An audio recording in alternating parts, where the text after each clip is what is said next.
राजा कौन कर कि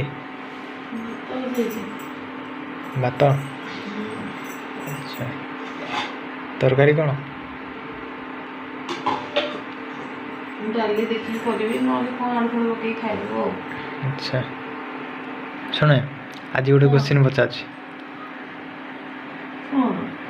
ताहा केउं जिनिस जो फूल फल मिठे रे नाम आसଥାଏ कहल देखी कौन ताहा केउं जिनिस जो फूल फल मिठे रे नाम आसଥାଏ करमंगा करमंगा नाଇଁ करमंगा मिठे रे जाଉଛି ଛେନାପୋଡ଼ शाबाश बेटा तो साଙ୍ଗମାନେ ଆପଣ ମାନେ କମେଣ୍ଟରେ ଜଣାନ୍ତୁ ଆନ୍ସରଟା କ'ଣ ହେବ।